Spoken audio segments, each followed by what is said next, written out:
since I started to learn football in the academy, I started to dream about playing one day in a big club in the world. If you want to be a big player one day, if you want to be a professional, you have to play in Europe and you have to, make yourself proud and as well your family. Fier, tu peux l'être, Yaya. Prédestiné à la gloire depuis son plus jeune âge, l'Ivoirien a su au fil des années gravir les échelons pour devenir, lors de cette dernière décennie, l'un des milieux de terrain les plus complets au monde. Un talent brut qui aura tout au long de sa carrière collectionné les titres et contribué au succès de sa sélection nationale. Au-delà de ça, il aura surtout inscrit son nom au panthéon du championnat le plus relevé au monde, la Première Ligue. Des rues d'Abidjan aux plus grandes pelouses européennes, retour en image sur la carrière prodigieuse de ce grand gaillard, le Roc, Yaya Touré.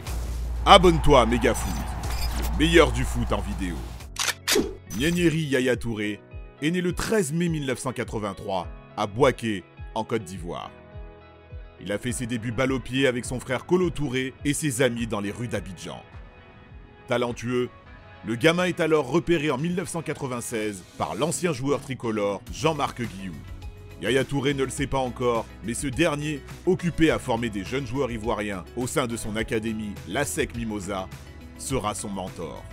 Sous les yeux français, le jeune prodige se forme, se développe et se familiarise aux sacrifices qu'il faut faire pour devenir footballeur professionnel avec les équipes juniors du club.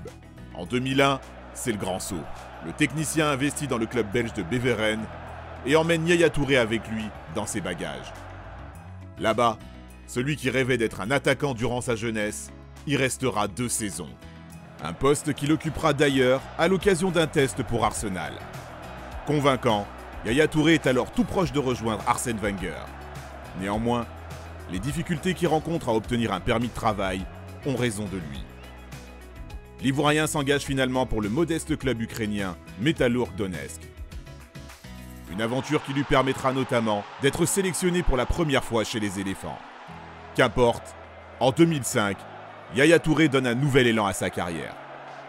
Il rejoint l'Olympiakos d'un certain Rivaldo et découvre par la même occasion la Ligue des Champions. Si le club grec réussit un parcours très moyen, le milieu de terrain s'illustre par sa puissance et sa technique balle au pied. Prometteur, on dit de lui, de par son profil atypique, qu'il pourrait devenir le nouveau Patrick Vieira. Les Gunners sont de nouveau à l'affût, mais ils ne sont cette fois-ci pas les seuls. Manchester, Chelsea, Arsenal, Milan ou encore Lyon sont à ses trousses. En embuscade, c'est finalement l'AS Monaco qui décroche le gros lot pour 5,5 millions d'euros. La proximité avec son frère Ibrahim, qui évolue à Nice, et sa volonté de ne pas brûler les étapes ont fortement pesé dans la balance lors du choix du joueur. Pourtant, son arrivée en Ligue 1 à l'été 2006 se fait dans le plus grand des calmes. Yaya souffle à peine ses 22 bougies et foule à peine les pelouses sous les ordres de son entraîneur, Laszlo Bologna. Alors en difficulté en championnat, l'éviction de ce dernier au profit de Laurent Banide est une aubaine pour l'Ivoirien. Il deviendra au fil des semaines l'un des symboles du renouveau modégasque. Monaco terminera finalement dans le ventre mou du classement, mais pour Yaya Touré, l'essentiel est ailleurs. Les sirènes des grosses écuries européennes ressurgissent, notamment celle du FC Barcelone, qui arrive à le faire signer contre une dizaine de millions d'euros, 1 an seulement après son arrivée en France. Yaya Touré n'a alors que 24 ans, mais découvre déjà son 5e pays. En Espagne, l'heure est désormais à la confirmation. Son entraîneur Frank Rijkaard, conscient que son joueur est quelquefois un peu désorganisé sur le terrain, se charge en personne d'affiner sa science tactique. À l'écoute, le premier Ivoirien de l'histoire à revêtir le maillot Blaugrana passe du poste d'électron libre à celui de relayeur devant la défense. Sa transformation au niveau mondial est en marche.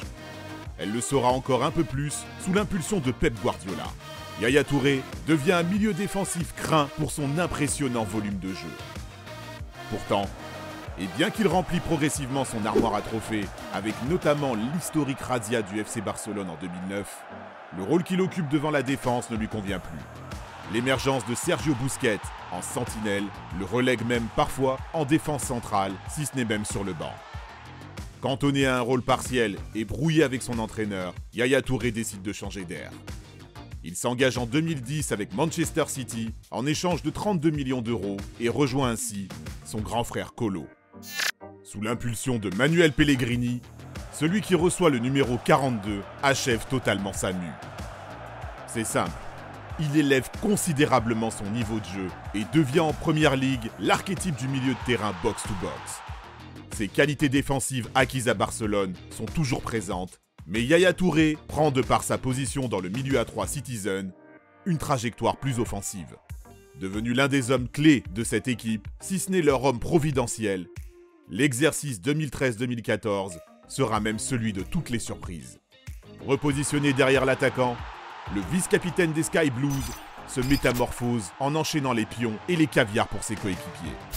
Et si les saisons qui suivront seront statistiquement moins prolifiques, Yaya Touré restera au fil des années la véritable plaque tournante de Man City. Et ce, malgré l'arrivée en 2016 de Pep Guardiola, avec qui les relations ont toujours été tumultueuses. Parti pour effectuer un bref retour à l'Olympiakos, avant de signer pour le club chinois Qingdao Huanghai en 2019, Yaya Touré restera, quoi qu'on en dise, à jamais une légende de Manchester. Un homme qui aura grandement contribué à faire de ce club l'une des places fortes du football moderne européen. Une reconnaissance que Yaya Touré n'a pas forcément toujours connue tout au long de sa carrière.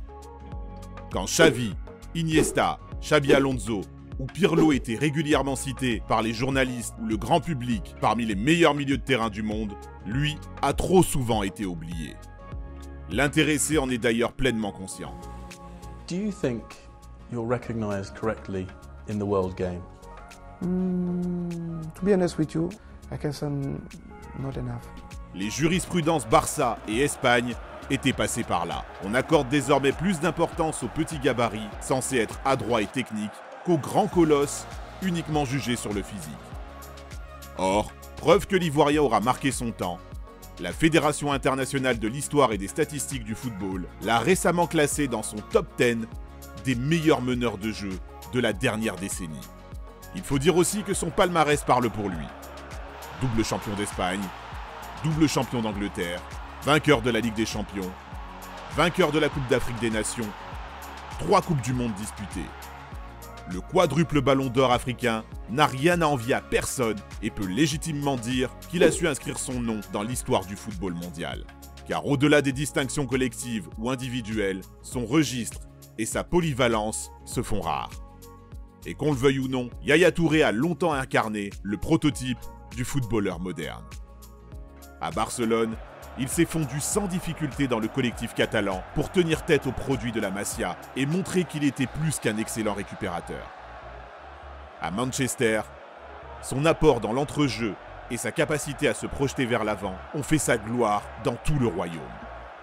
Rapide, technique, adroit des 2 pieds dans les transmissions du ballon et devant la cage, ou encore efficace avec son jeu de tête, celui que l'on surnomme le Tigre, était tout simplement le milieu de terrain parfait. Un joueur que tout entraîneur rêverait finalement d'avoir dans son effectif.